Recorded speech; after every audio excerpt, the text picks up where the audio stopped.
ellos tenían esta tradición antigua de que, por ejemplo, en Germania, ¿verdad?, que es el nombre original, que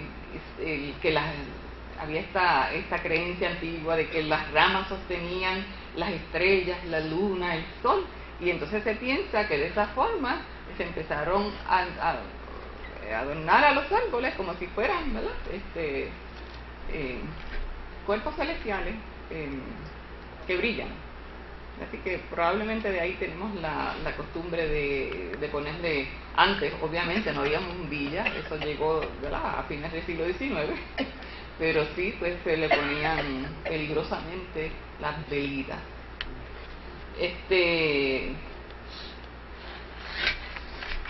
A mí me encanta un poema que escribió Gabriela Mistral sobre el árbol, pero cuando se hizo la traducción del programa que yo uso, lo revolcó todo ahí y ahora no lo puedo ni leer.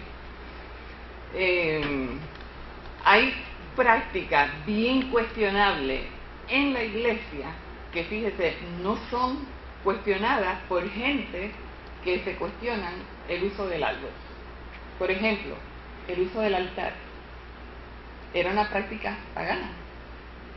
En la iglesia lo único que había originalmente era una mesa, porque era la mesa de la comunión, ¿verdad?, donde se distribuía, que originalmente era literalmente una cena, y que eventualmente nosotros lo íbamos reduciendo a prácticamente un simbolismo, ¿verdad?, el pequeño cantito de pan con el pequeño juguito de uva. Era literalmente una cena, y se hace pues por cuestiones logísticas. Imagínense, una vez al mes aquí una cena para toda la iglesia. La sopa hoy tiene una reunión allá abajo. Así que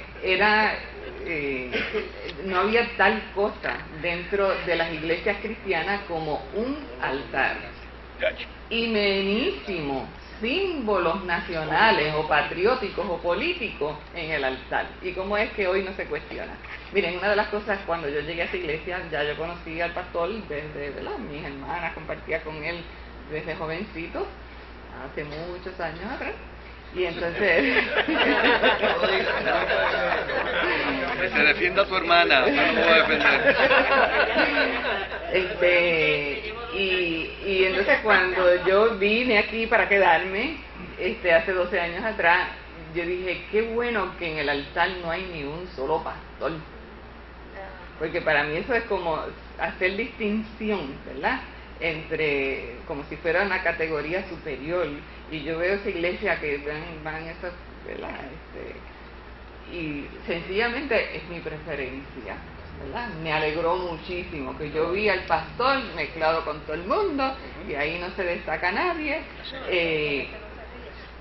pero en primer lugar, ese altar, ¿verdad?, que es una práctica que adoptó la iglesia, eso es de origen pagano, donde se llevaba a las divinidades. Ustedes se acuerdan los viejitos donde se preparaban los altares de los reyes, ¿verdad?, cuando se cantaban los rosarios, algo así. Que en Puerto Rico la iglesia institucional no era fuerte, lo que era fuerte era la práctica religiosa, ¿verdad?, pero en sí el obispo, el sacerdote, el templo, no mucha gente iba. Y uno ve todos los documentos de la época, y los documentos hablan que la iglesia es para las mujeres. Los hombres se presentaban el día de la boda y cuando morían. Así que, pero ese altar, ¿verdad?, eso no es parte de la tradición verdadera cristiana, y menísimo si hay símbolos. Y cuando yo lo mencioné esto en el programa que vimos, esto tuvo una fuerte énfasis de uno de los panelistas, porque él no le agrada ver una bandera nacional, ¿verdad?, ya sea en el caso de nosotros de Puerto Rico o de Estados Unidos. No le gusta ver, porque él dice, esto es una iglesia. Sí. Bueno, Santa Claus, ¿verdad? Santa Claus es una de las figuras que no se toca prácticamente. ¿Por qué? porque sí tiene una larga tradición dentro del cristianismo, y es la famosa figura, ¿verdad?, de este obispo, o San Nicolás de Mira, en la provincia de, aquí dice Licia, otra vez dice Anatolia, pero es hoy Turquía, y es del siglo IV, ¿verdad?, después de Cristo, y él pues repartió a tres doncellas ¿cómo que se le dice? Una dote, ¿verdad?, para que pudieran casarse bien, porque en aquella época, acuérdense, que la mujer era una carga económica, y entonces pues se le entregaba a ese pobre hombre, que la Biblia dice que es bendecido si encuentra esposa, pero a ese pobre hombre la tradición era entregarle una dote, ¿verdad?, para aliviar un poquito esa carga económica.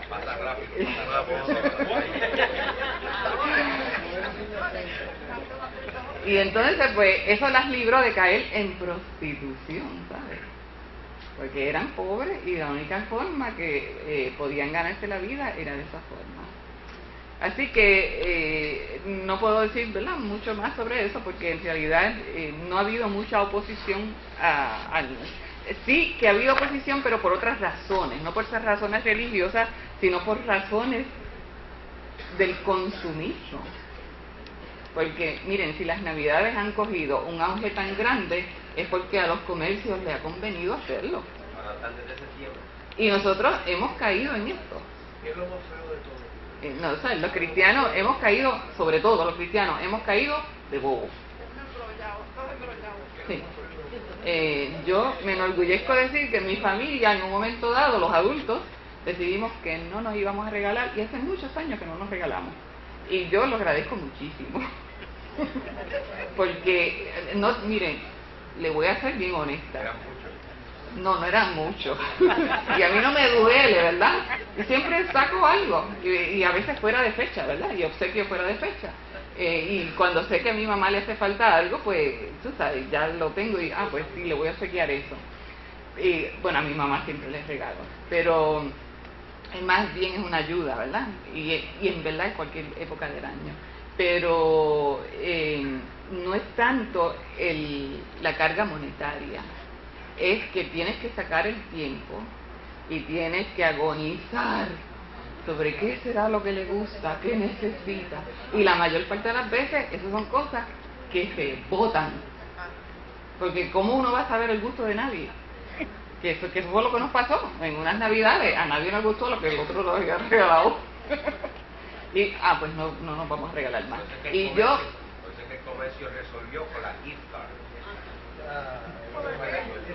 Y entonces se anulan uno al otro, porque si todos nos damos 50 pesos de gift card, pues entonces, ¿para qué darlo?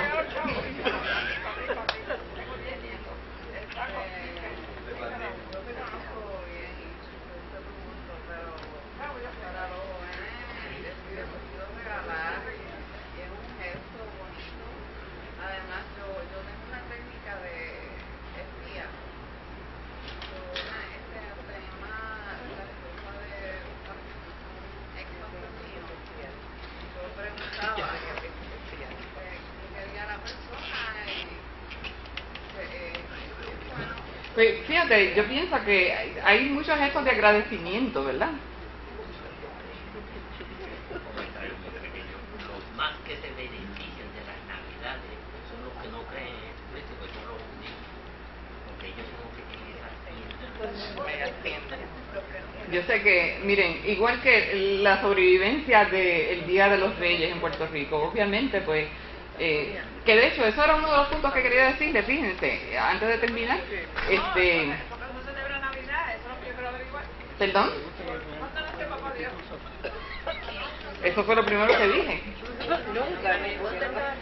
No hay forma de poner una fecha, porque los primeros cristianos no querían celebrar eso, y no les importaba, en realidad no les importaba. Miren, mucho hicieron Mateo y Lucas en incluir ahí algunos detalles, porque era imperioso para la gente saber cuando Mateo y Lucas escriben, y esto lo ha mencionado el pastor de una forma, ¿verdad?, que no penetra mucho en ese tema, pero detrás de eso yo lo que veo es que él se ha informado bien.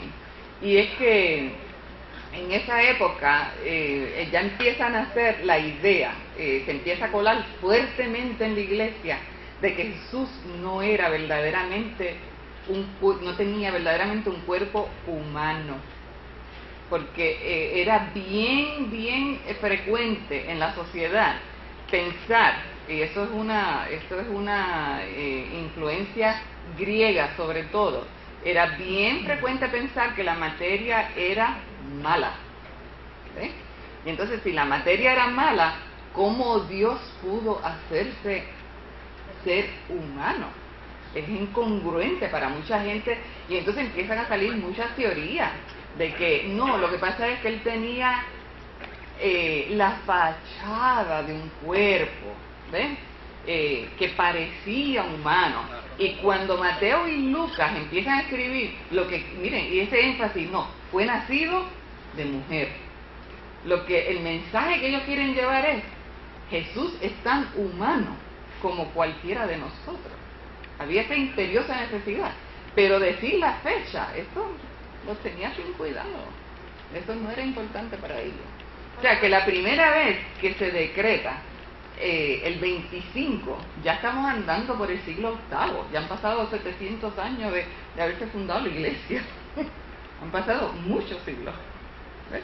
El énfasis de ellos era establecer que nació de mujer. Porque miren, en aquella época no era difícil, no es como ahora, en aquella época no era difícil creer de que era hijo de Dios. Lo que era difícil creer era que era todo humano. Ahora es a la inversa.